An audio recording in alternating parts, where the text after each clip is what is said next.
নমস্কার, আপনারা দেখছেন বিএসকে নিউজ মর্নিং প্রাইম নিয়ে আপনাদের সঙ্গে আমি রয়েছি বর্ষা। শুরুতেই নজর রাখছি হাওড়ার দিকে। নির্বাচন কমিশন দফতর অভিযান সেরে বাড়ি ফেরার পথে হামলার মুখে সিপিআইএম এর কর্মীরা। অভিযোগের তীর তৃণমূল কংগ্রেসের দিকে। বৃহস্পতিবার এই ঘটনাকে কেন্দ্র করে রণক্ষেত্রের চেহারা নেয় হাওড়ার ৫৫ তলা রোড এলাকা। সিপিআইএম এর পক্ষ থেকে সরাসরি অভিযোগ করা হয়েছে, হামলার সময় ঘটনাস্থলে উপস্থিত ছিলেন মধ্য হাওড়া যুব তৃণমূলের সভাপতি অভিষেক চ্যাটার্জি। খবর পেয়ে ঘটনাস্থলে পৌঁছায় পুলিশ এবং কেন্দ্রীয় বাহিনী। সূত্রের খবর, এদিন নির্বাচন কমিশন দফতরে একটি কর্মসূচি শেষ করে মিছিল করে ফিরছিলেন সিপিআইএম এর কর্মীরা। আর অভিযোগ উঠছে, ৫৫ তলা রোডের কাছে তাদের ওপর আচমকা চড়াও হয় একদল দুষ্কৃতী। বাম শিবিরের দাবি তাদের উপর আক্রমণ চালানো হয়েছে। আর এই হামলায় বেশ কয়েকজন বাম কর্মী আহত হয়েছেন বলেই জানা গিয়েছে। এই মুহূর্তে যে ভিডিওটি দেখছিলেন, সেই ভিডিওটি হাওড়ার সিপিআইএম কর্মীদের ওপর হামলার অভিযোগ করা হচ্ছে। আর এই গোটা ঘটনায় কাঠগড়ায় তৃণমূল কংগ্রেস। উত্তপ্ত এই মুহূর্তে হাওড়ার ৫৫ তলা। যেমনটা জানা যাচ্ছে, নির্বাচন কমিশন দফতর অভিযান সেরে বাড়ি ফেরার পথে বৃহস্পতিবার হামলার মুখে সিপিআইএম এর কর্মীরা। অভিযোগের তীর তৃণমূল কংগ্রেসের দিকে। বৃহস্পতিবার এই ঘটনাকে কেন্দ্র করে রণক্ষেত্রের চেহারা নিয়েছে হাওড়ার ৫৫ তলা রোড এলাকা। সিপিআইএম এর পক্ষ থেকে সরাসরি অভিযোগ করা হয়েছে, হামলার সময় ঘটনাস্থলে উপস্থিত ছিলেন মধ্য হাওড়া যুব তৃণমূলের সভাপতি অভিষেক চ্যাটার্জি। আর খবর পেয়ে ঘটনাস্থলে পৌঁছায় পুলিশ এবং কেন্দ্রীয় বাহিনী। বেশ কয়েকজন সিপিআইএম কর্মী সমর্থক তারা আহত হয়েছেন এমনটাই জানা যাচ্ছে। তবে এই মুহূর্তে যেমনটা জানাচ্ছি আপনাদের সূত্রের খবর মারফত, জানা যাচ্ছে এদিন নির্বাচন কমিশন দফতরে একটি কর্মসূচি শেষ করে মিছিল করে ফিরছিলেন সিপিআইএম এর কর্মীরা। এ বিষয়ে বিস্তারিত জানবো। আমাদের সঙ্গে টেলিফোন লাইনে রয়েছে আমাদের প্রতিনিধি রমেশ পোড়েল। রমেশ, এই মুহূর্তে আহত যারা সিপিআইএম কর্মীরা রয়েছেন তাদের শারীরিক অবস্থা কেমন? তাদের বেশ কয়েকজন কিন্তু হাওড়া হাসপাতালে তাদের চিকিৎসা করে তাদেরকে ছেড়ে দেওয়া হয়েছে। যেটা অভিযোগ যে নির্বাচন কমিশনের দপ্তরে অভিযান ছেড়ে সিপিএম এর কর্মীরা তারা গাড়ি করে বাড়ি ফিরছিল। সেই সময় হাওড়ার ৫৫ তলার ওখানে গাড়ি থেকে লাগিয়ে সিপিএম কর্মীদেরকে মারধর করে তৃণমূল কংগ্রেসের কর্মীরা। এই অভিযোগ উঠছে।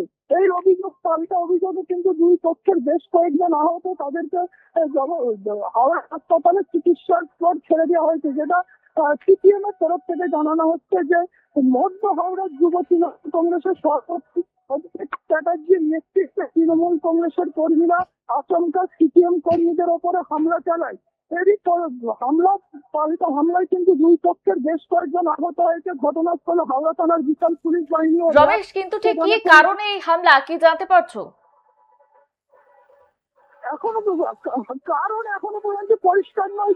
যেটা অভিযোগ তুলছে যে তৃণমূল কংগ্রেস যেটা অভিযোগ তুলছে যে সিপিএম কর্মীরা যারা যখন গাড়ি করে ফিরছিল সেই সময় তৃণমূল কংগ্রেসের কর্মীদেরকে দেখে কুরুচিকর মন্তব্য করে।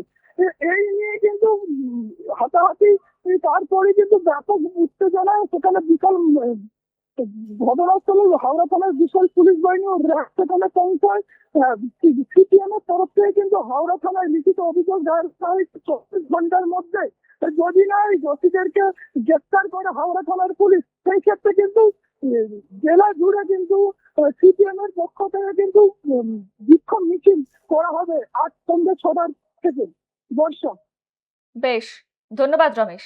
যেমনটা আপনাদের জানাচ্ছিলাম, হাওড়ার দিকে নজর রয়েছিল আমাদের। হাওড়াতে সিপিআইএম কর্মীদের ওপর হামলার অভিযোগ এবং এই ঘটনায়, গোটা ঘটনায় কাঠগড়ায় তৃণমূল কংগ্রেস। উত্তপ্ত হাওড়ার ৫৫ তলা এলাকা।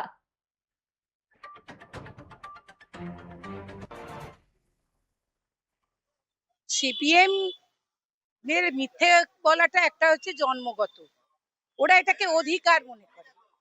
আমরা দেখেছি এর আগেও বিনা অপরাধীকে মানুষকে জেল খাটতে।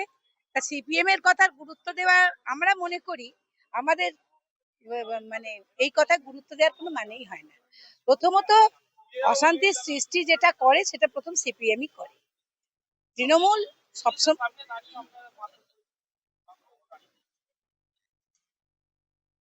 প্রথমত শুধু মারধর নয়, অকথ্য ভাষায় মেয়েদের গালাগালি দিয়েছে, গায়ে গরম চা ঢেলে দিয়েছে, তারপর মারামারিটা শুরু করেছে। আপনারা এখনো গিয়ে দেখতে পারেন যে ওখানেও ওরা লাঠি, ঝান্ডার রড এই সমস্ত নিয়ে প্রস্তুত ছিল।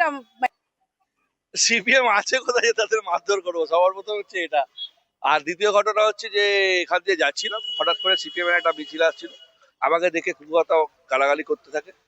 তো আমি নেমে বলি যে গালাগালিটা কেন করছেন, বলতেই আমি যেহেতু এখানকার লোকাল ছেলে, তো আশেপাশে যারা এখন রাস্তা দিয়ে যাচ্ছিল তারা দেখে যে অসভ্য ভাষায়, এবার 2-4 জনের মিছিল ছিল, তো এখানে চেনা পরিচিতি আমার বেশি, তারা যেহেতু ওরা আমাদেরকে গালাগালি করছিল, তারা গিয়ে ধাক্কাধাক্কি করেছে, এইটুকু, এর বেশি কিছু ঘটনা ঘটেনি। আর সিপিএম চক্রান্ত করে সারা জীবন চলেছে, 34 বছর চক্রান্ত করেছে, এখনো চক্রান্ত করার চেষ্টা করছে, যে এইভাবে কাউকে বদনাম করে রাজনৈতিকভাবে ওঠা যায় না। রাজনৈতিকভাবে উঠতে গেলে সমাজের লোকের কাজ করতে হবে।